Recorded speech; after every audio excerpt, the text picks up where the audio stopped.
So if today is the day you woke up with back pain, or you've been dealing with this chronic ache and pain in your back and you need to commute for work, you need to get in the car, or you're going on a long car ride, it can be really uncomfortable to sit for any length of time in the car.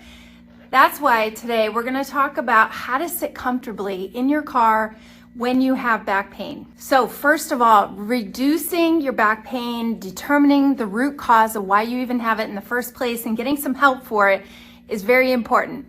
But if you're gonna drive in the car today and you wanna know how to ease it comfortably, then keep watching this video and we're gonna talk about that.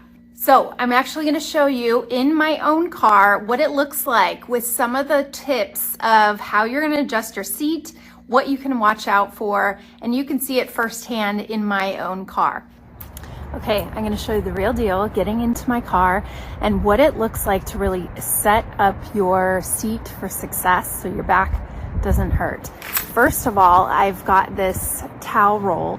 Now you can use any kind of cushion, lumbar support, something that's really gonna provide that support in your lower back and the curve in your lower back. I just rolled up a towel for now because my lumbar support, sometimes people have an electronic one in their car. They can press that button and it'll inflate a little bit, but you want to make it feel like it's supporting your back enough that you're not sitting back on your tailbone too much, and you're not also having too much pushing out of that lumbar support that your back goes into too much of an arch. So it wants to be kind of in between the position. So showing you in my own car, okay, here's what it looks like. So I've got my towel. I'm gonna put that behind my back. And as you can see here, my knees are a lot higher than my hips. Ideally, you wanna find that I have an electronic button here, so it's gonna move my hips up more in line with my knees. And then from there, if that still doesn't happen, you might want an extra cushion under your butt, so then your knees can be more in line with your hips. Because I find those bucket seats can really get you back on your tailbone too far. Next thing is you want to look at the position of your headrest, head support. As you can see, mine is too far forward. So if I'm going to sit, my chin is going to jut out. It's going to hurt my neck after a while. So I'm going to pull that back a little bit. So if I were to lean back against my chair, against my seat in my car, the head support's not going to be pushing my head forward. I'm going to stay in alignment with my spine. Then the head support. Also, after that, we're going to look at the height of your steering wheel. So you may have to adjust here so you're not all the way up here. You see what that does to my shoulders. And you don't want to be too low either. So if you hold the steering wheel here, you can see I'm about 90-degree angle at my elbows, and it's the proper height here for me.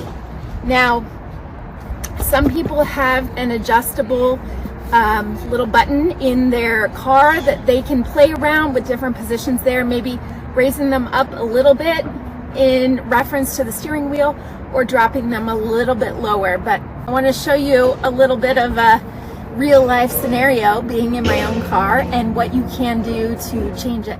So now that you got to see what it looks like in my own car and how to adjust your seat, how to adjust your steering wheel, your headrest, and things to watch out for with your back support, well, you're gonna wanna notice that taking breaks is gonna feel better on your back. Now, maybe you have to stop and go to the bathroom, so it's a good excuse to take a break if you're on a long car ride. But taking breaks, you're gonna allow yourself to get more blood flow, circulation, keep your joints moving, and it's gonna change the position where you're not gonna have as much compression on your back and it's gonna feel better. So if possible, if you're taking a longer car ride, try to take breaks at least every hour so you can get up and stretch and move a little bit. Now, if you're a passenger in a car, long car ride, then you can play around with the seat a little bit more with reclining it, maybe kind of turning yourself to your side or getting in a different position that you can allow your back to be a little more flexible and move. But for the purpose of this video, I showed the demo just in the driver's seat and what you can do there that you can control. So the next thing is doing some exercises before you actually get in the car. I usually recommend a morning routine of some stretches that you can do in bed before you even get up. And if you go back to any of my past videos, even the 5 top Pilates exercises that'll help your back, ease your back pain, that is another one that you can integrate some of those exercises to help relieve some of that stiffness and tension. But it's a good idea to work on some stretches, work on some light mobility exercises and moving around before you actually get in the car. That'll relieve some of that stiffness and prevent it from getting worse.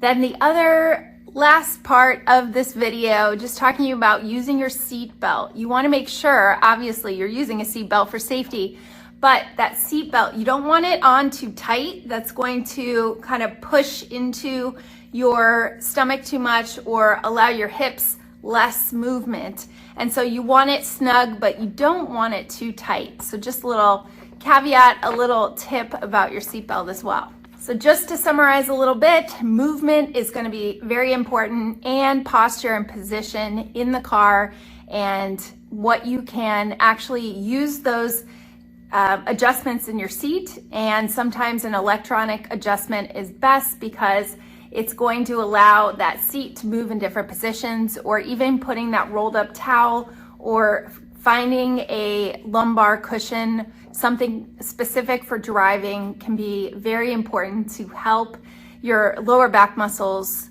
relieve a little tension, not have to do so much work when you're sitting in the car. So what did you learn from this video? Which tip are you going to take into account that you're not doing right now? I hope you find some relief and found some of these helpful for you. And if you want to learn more about how to ease your back pain, especially in different situations in life, with traveling, with running and exercise, or with sitting in the car like this video, then hit the subscribe button. I have lots more videos that will help talk you through back pain and how to ease it. So thanks so much for watching, and we'll see you again.